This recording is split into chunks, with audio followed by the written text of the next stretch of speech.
Welcome to the work week, everybody. I'm Joel Dean, the place to be. It is a Monday night. Hopefully you got through your day the right way and are feeling pretty good. We have a lot of stories to get to here. I.C.E, maybe. We'll explain that. That's about an immigration story. The Philly plane crash, we do have an update there on the injuries. Trash collector loses leg. Really tough story there. NBA trade hits home. We have a couple Pennsylvania people in the big Luka Doncic for AD trade. A shady groundhog. We got to get into that with Tom Russell. And then Tom, Ice, not maybe. It's the real deal, and it's coming a little later this week.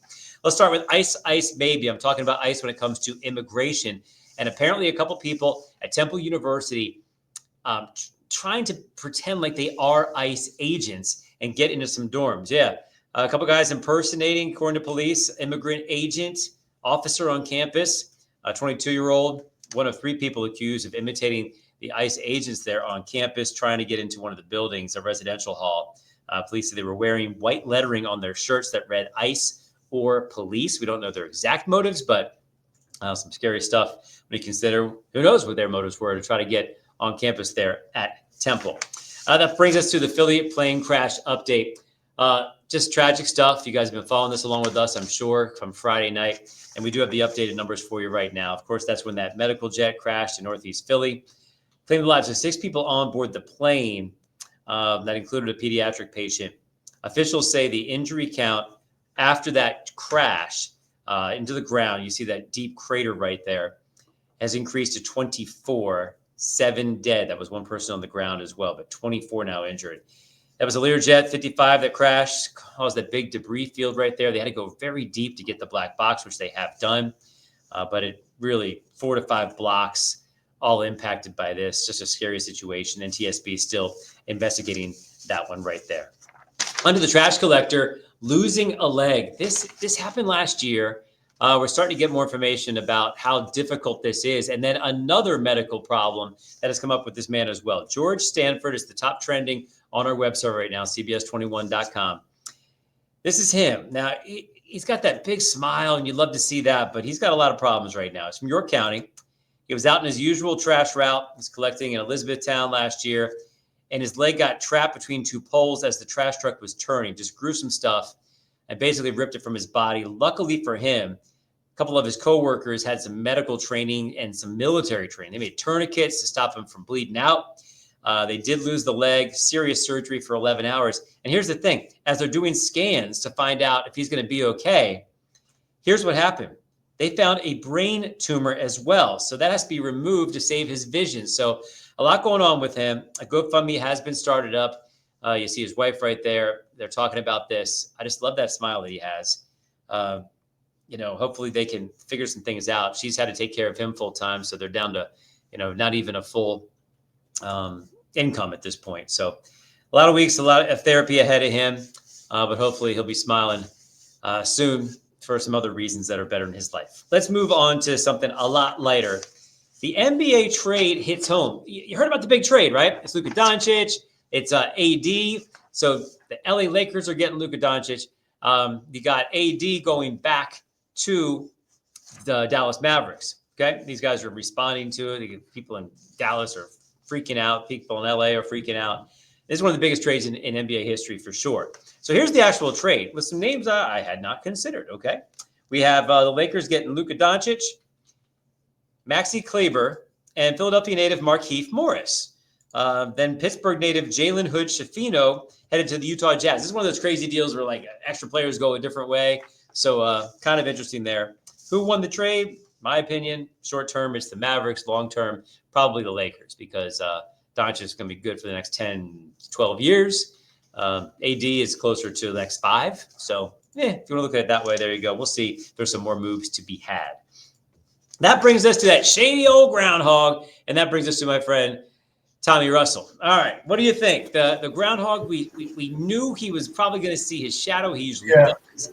And he came through with more winter. Thanks. Well, I just got a breaking news. He was also traded to the Lakers. A lot of people don't know that, but groundhog to be named later, right there. Yes, a groundhog to be named later. Yeah, he saw his shadow, 6 more weeks of winter, but we kind of already knew that, as you mentioned. But right in the thick of things comes a bunch of storms. So there's a lot more winter to go. That's basically what he said. But watch this. You're going to see a very active pattern. But instead of seeing that bitter cold and just locked in super cold all the time like we saw in January, now we're going to get the ups and the downs. And with that, you get those mixed storms. So, Joel D, you need to give everybody a heads up for Wednesday night into Thursday. So this will come in, mixed bag, a little bit of snow, a little bit of freezing rain, and then you get an ice storm is what you got here early on Thursday, eventually changing back to plain rain. So it looks really bad early on Thursday morning, like a full-blown ice storm. All right. Well, I'll have you make another prediction because I know the parents hear this and they go, oh, boy, are the kids going to be off school? Is this one of those that's going to really be nasty enough to call them off? Yeah, I really do think so. It's just the perfect setup. We call it cold air damming. That cold air is in place. The moisture comes in, and it's just that right temperature, Jill D, where it falls as rain, falls as liquid, but then it freezes on contact. So it freezes on the buses. It freezes on the worst kind right there. Yeah, it's a really bad setup. And then if you look at the 7-day, we do it again over the weekend. So a couple of, I call them mixed storms, but potentially icy storms over the next week and a half or so. Normal high of 39 right now, huh? So, yeah, well, I mean, we're moving in the right direction. The worst of the winter's behind us, but now it's just going to be a very active pattern. And when you bring some moisture into, 35, 40-degree weather, you get some ugly stuff. I think it's cool how just to make an effect, every once in a while you freeze with your connection, just to make us, feel how it looks out there. Well, let's be honest with the audience. Nobody does better Mr. Freeze jokes than you do, if I recall, from the old Batman movie. What is that? Yeah, he was always Mr. Freeze. Schwarzenegger was Freeze. Yeah, see, yeah. What did he say? I'm turning blue. Right. Yeah. And then you're coming up blank. Yeah, there you go. Ice cold was another one. Yes.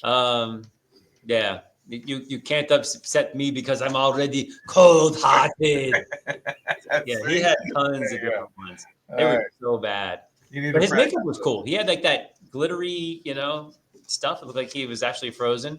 Yeah, that's true. Yeah. Deep freeze. He was really a lover at heart, though. Remember what happened? Like he lost his wife, and because he accidentally froze her, and so that froze his heart, and he got really mad at everybody else. You don't remember the backstory? I didn't need, but yeah, okay. Every good villain has a motive that's true. Realistic. That's true.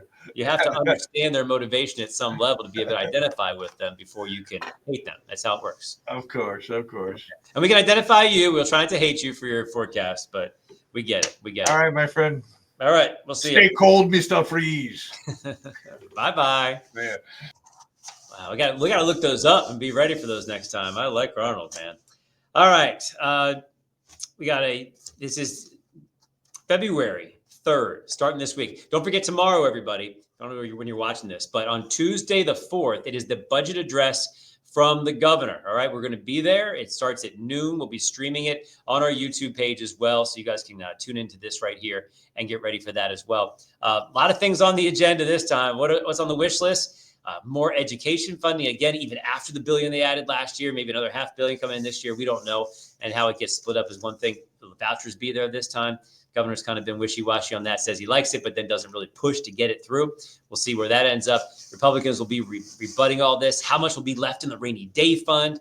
Will the skill games, will they be regulated now? Those little games you see in the restaurants or in those convenience stores. What else could be there? Big energy. We're hearing there's going to be a lightning law or fund that they're naming after Ben Franklin and all the fun he had with lightning back in the day. So a lot to go over, and we're going to be there live to discuss what's in the budget this time. $48 billion worth of stuff using our money. How they're going to do it? We will check that out on a special Waste Watch tomorrow, noon, 5, and 6. I'm excited for that. Join us for our coverage on that. And for tonight, we will say adieu to you and be safe on those roads if they do freeze again overnight. Take care.